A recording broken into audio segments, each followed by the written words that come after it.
The Peter Schiff Show. There was an article in Barrons over the weekend on Ron Paul and the fact that he's been buying a lot of gold. And it was the title of the article is Candidate of Doom and Gloom.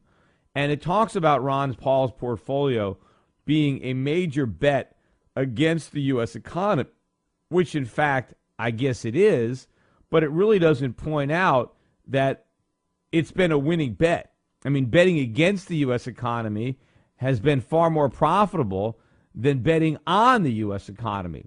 And rather than giving Ron Paul credit for having bet correctly, the idea is that, well, he's unpatriotic for betting against America. And in fact, the writer even insinuates that the reason that Ron Paul voted against raising the debt ceiling was that because that if the debt ceiling wasn't raised and we defaulted, that would have been good for his portfolio of gold mining stocks. Well, the reality is the reverse. Remember, I was saying that if the government didn't raise the debt ceiling, that was one circumstance that would actually be bearish for gold.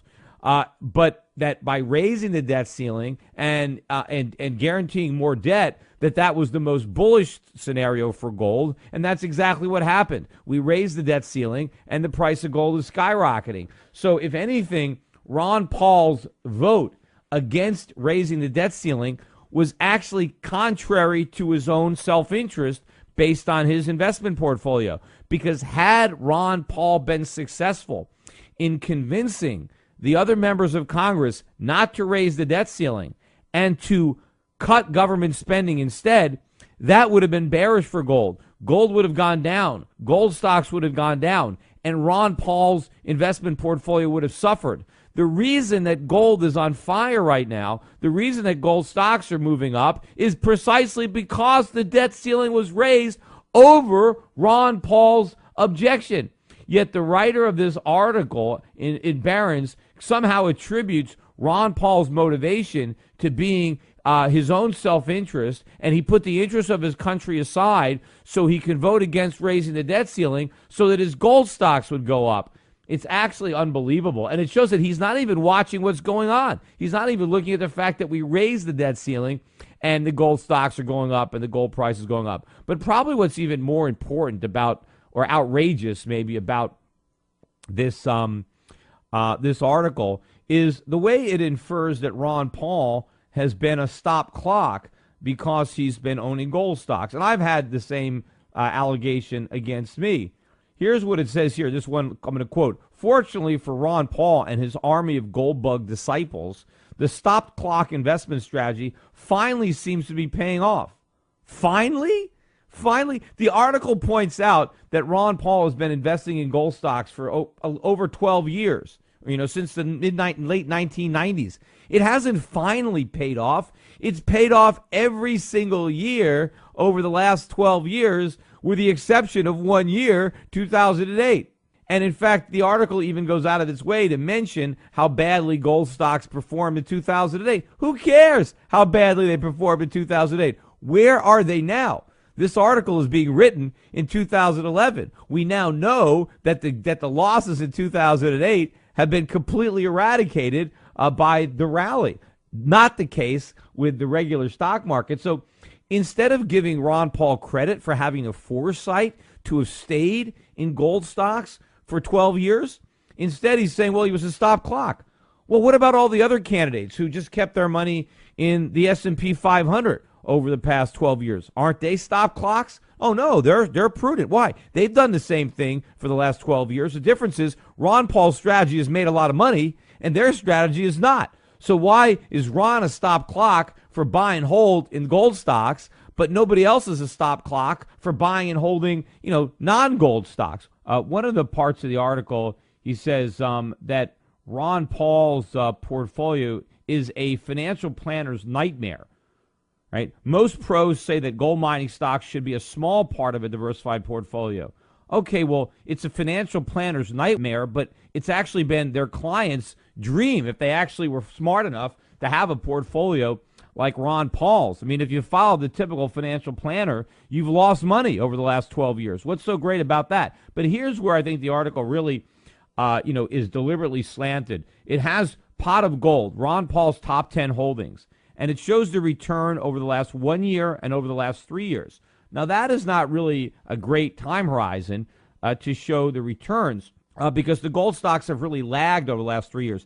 Why did this Barrons writer choose a 3-year time horizon? Because a 3-year time horizon is about the worst time horizon you can find looking for gold stocks, because that starts in August of 2008, just before gold stocks dropped 70%. So if he'd have chosen a 5 or a 10-year time horizon, then you would have seen how phenomenally well these stocks have done over the long haul, and it wouldn't show that, hey, this is a stop clock who's finally having his day in the sun. He's had years, and in fact, he's had a decade in the sun for this phenomenally successful portfolio. I mean, I bet the average American can only dream of having a stock portfolio that is done even a tenth as well as Ron Paul's over the last decade. And again, no credit, none whatsoever. Just try to criticize him, impugn his integrity, impugn his patriotism. The article points out that all of these positions have been in Ron Paul's portfolio since the late 1990s,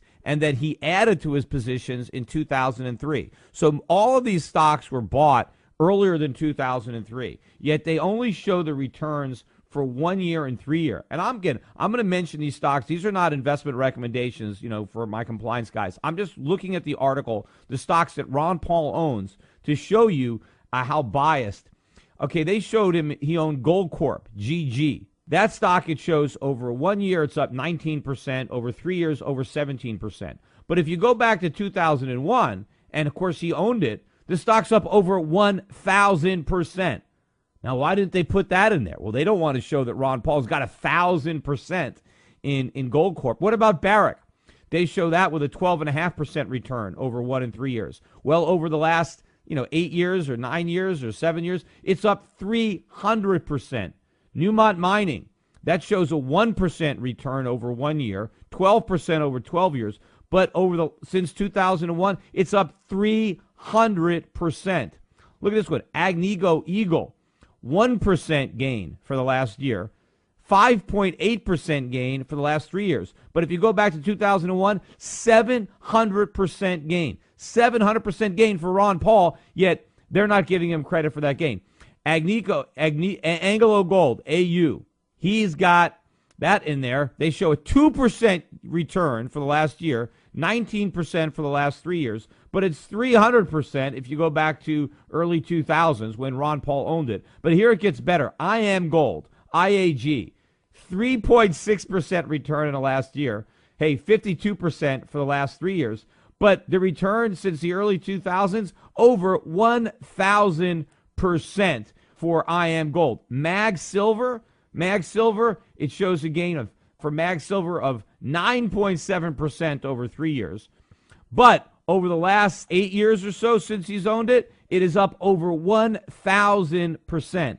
Same thing with Pan American Silver, up over 1,000% since Ron Paul bought it. But again, over the last 3 years, up just 4.7%, and over the last 1 year, just 22%. Here's the best one, Silver Wheaton. Silver Wheaton, this is the biggest winner that they show Ron Paul having, with a 49% return over 3 years and a 74% return over 1 year. Yet, Silver Wheaton, since 2001, when Ron Paul, and that's earlier than he owned it, that stock is up 2,000%. 2,000%. So Ron Paul has got winners in his portfolio. He's got, in this list of Ron Paul's top 10 holdings, he's got 3 stocks that are up over 1,000%, 1 stock that's up 2,000%.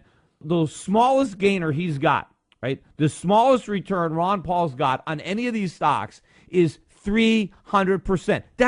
Those are his losers. Those are his dogs. The dogs of his top 10 are only up 300%. Where is the Dow in the last? It's down. It's down. So here is a guy who has hit it out of the park with just about every stock pick he's made. He's beat all the best strategists on Wall Street, all the top money managers, you probably couldn't even find a hedge fund that's done as well as Ron Paul. Yet, where is it? This is an investment paper. Where are the accolades? Where's oh my God, the guy got it right. Gee, he really understood the U.S. economy. He knew the market was going to go nowhere. He knew the gold was going to go up. He had the foresight to put his money where his mouth is and go against all the conventional wisdom, do exactly what all the experts say not to do. He put all his money in gold, and guess what? Look at the phenomenal returns that Ron Paul made. That's what this article should be about.